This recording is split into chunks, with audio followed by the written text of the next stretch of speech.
Hi, I'm Stephanie. I'm the digital technology librarian at Manlius, and I'm just going to kind of go over an overview of all the different platforms that are available for use. All right. So we all know that social media is a way for people to communicate and interact online. Um, and it's called social media because users engage with it in a social context. It's really about building relationships and making connections. As a business, you should think of different ways to join the conversation and build lasting relations with your community. You want to be real, build a community that you care about, and find ways to understand the people in your community. When I go over, we're going to it'll kind of help you decide which social media platforms are right for you. You don't need to do everything, you don't need to do all of them. It's really a good idea to just kind of choose a couple that that you'll focus on, and that's the best fit for you. All right, so the first one is Facebook. And I should mention too, like if you have really technical questions about like how to do these things, just jot them down and remember to ask them when we have our future discussions. Okay, so people generally come to Facebook for events, research, and for community. Many times when people start out with their business ones, they'll use their personal page, and but what you actually would want to do is create a business page, a separate business page. So that way it's easier for people to find you. Otherwise, and they would have to like friend request you, and it would make it more difficult. And you should post about 3 times per day, or once a day is kind of like a base amount. And you definitely want to, when you're creating your post, think about quality over quantity. And you really want your goals to be about community and building relationships, which is true for all of the social media, of course. So yeah, and then keep in mind too that it's hard to grow a Facebook account unless you're doing paid ads. So if it seems like it's growing, moving kind of slowly, you might want to think about doing the ads. And also you want to take pictures that, or use pictures that are the right size. And I have on my slide here the different image sizes, because you'll notice too that things will get cut off. So some of the pros and cons for Facebook in general is that it's really great for communicating directly with your customers and posting your business hours, say, or what some of your content is. But it is hard to reach new people, as I mentioned. Yeah.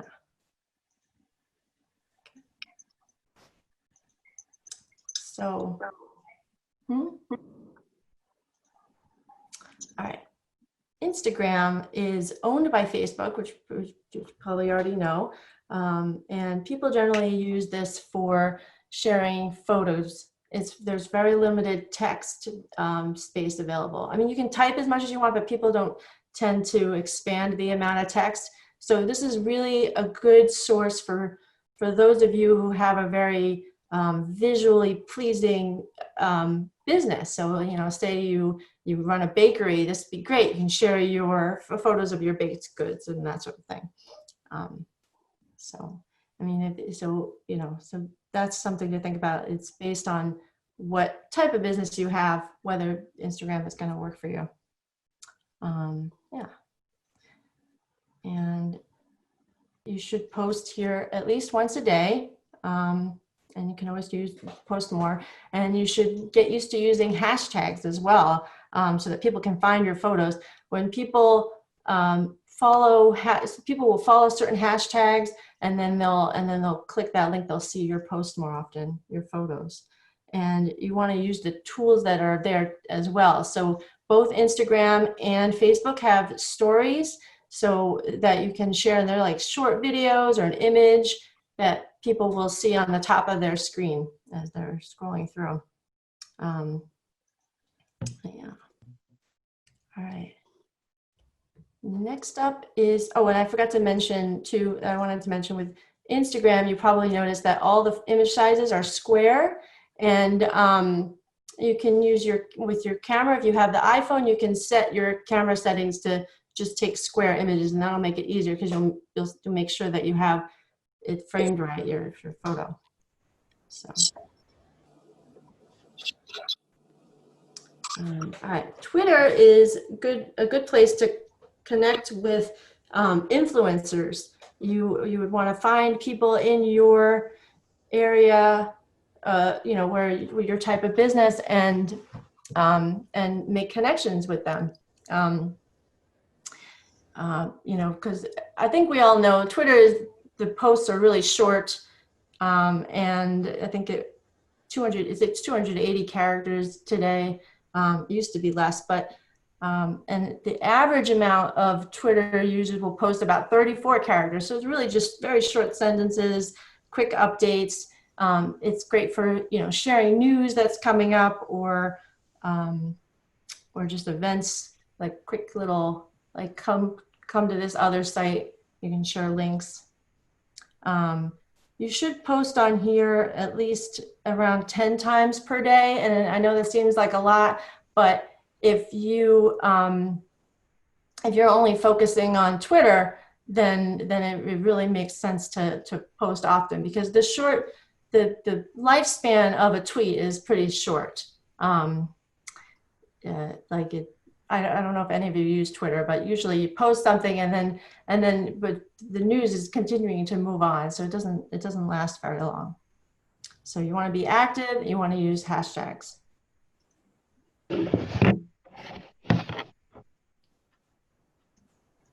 And all right. So LinkedIn is, people use LinkedIn for finding jobs and getting some information, educational information. So if you're thinking about using LinkedIn, you want to use this as a way to promote career opportunities or educate your potential customers. And you should remember that people tend to use this for a while they're looking for a job, and then the usage kind of falls off. And so you should post like 1 to 2 times a day, but you really want to focus on becoming an expert in your field and showing people that you are an expert and that they should come to you for information, whatever it is. So, you know, if your business is an educational type resource, LinkedIn is a great platform for that. And also, try to remember, if you're using it if you go to a networking event or you have an event, it's important to, you know, post something on LinkedIn right away, thank people for coming, or, you know, for participating. So that way it's, you know, while it's still fresh in their minds. So you want to kind of use it right away. All right. So Pinterest is another tool that's great for visual businesses. Again, if you have, you know, like a bakery, or if you're selling knitted items or other craft items, this is a good place for sharing photos, but you do have to have some creativity on creating creating custom images with text and tutorials. People like to come here for ideas and how-tos, you know, like how to knit, or how to build a deck. And generally you want to post on here 2 times a day. And you should try to use the language that your customers would use when you are creating your posts. And generally you want to create posts that will help drive your customers back to your website. So, you know, if you have a cookbook that you're trying to publish, that you're trying to get people to buy, you might have a link on your Pinterest board that says, you know, check out this recipe. You can get the whole book if you go to my website, and have people go back to your website. That's generally what a lot of people use Pinterest for.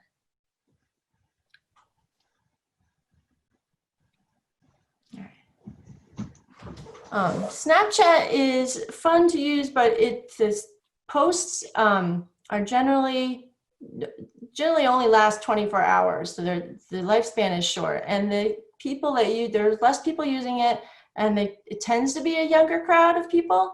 However, this is a great way to engage individually with people and to show them, kind of what's going on behind the scenes of your business. So if you say you have a woodworking business and you want to show people like the process of making a table or a chair or something, this is great for that, because you can show short little videos or a photo, and that will help get people engaged.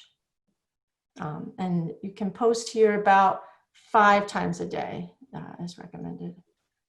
And again, with Snapchat, because the things are short, it's okay to be funny and be the real you, and entertain people here, because it's short and you want to just grab people's attention. All right. And then finally, we have YouTube, which I'm sure everyone is familiar with YouTube and why you go to YouTube. Generally, it's for watching videos on how to do something, to learn a new skill, or for entertainment, of course. But generally to solve a problem, that's why people go to YouTube, to solve some problem they have. It is time and resource intensive to make a video, of course, and you want to post at least once a week, and if you can, more often. But the YouTube videos are very useful for showing people like how to do something. So if you have a landscaping business or something, you can show people videos on lawn care or gardening care, and also you want to remember to create brand awareness and be consistent with YouTube and really all of these platforms. And so if you have a shirt with a logo, you want to make sure people in the video are wearing those, and you want to make sure that your videos are well lit. And then the other thing to remember is if you're using your phone to record, and it is possible, there are people that make YouTube videos with just their phone, you want to make sure you're holding it sideways because of the size of the video. But the trick with YouTube, I think, is just posting consistently and posting often so that people will start following you, and remember to look for your video. Like if you post every Monday, continue posting every Monday so people remember that that's when you post. All right. So before you get started in choosing what platforms, you should think about what your objectives are, what problems you're solving, and what is the rationale and what resources you'll need to do this. Because you want a good balance of is my content relevant? Is it entertaining? And does it promote my business? So you want to decide what these things are and create a consistent look and voice for how you go forward, right? So like what types of images are you going to use? What types of films are you going to, videos are you going to make, and create a good company description, and what voice are you going to use? These are all things you should be thinking about. And then finally, some things to remember is are you adding value to the conversation? If people feel like this isn't really interesting to them, if it's kind of boring, they'll just pass it on and not really pay attention to it. And you want to also respond to your customers as often as you can. Thank people for coming. Thank people for commenting, leaving a comment. Sometimes if somebody really likes your brand, they'll post it on their site, and you want to acknowledge that. You want to like things and leave comments to people, and just be a human, be the person be real. People will identify with that better. So you don't want to just post the same text every time or the same little video every time you're posting. because people won't be interested in that. You want to practice good etiquette, of course, you know, be nice to people, friendly, be consistent. And of course, don't give up, because it takes a lot of time. Is, you know, with YouTube, I know from my own experience with posting, with creating, trying to create a community for nonprofits, it takes a lot of time to find followers and to get people to be interested in what you have to say. So don't give up and keep working at it.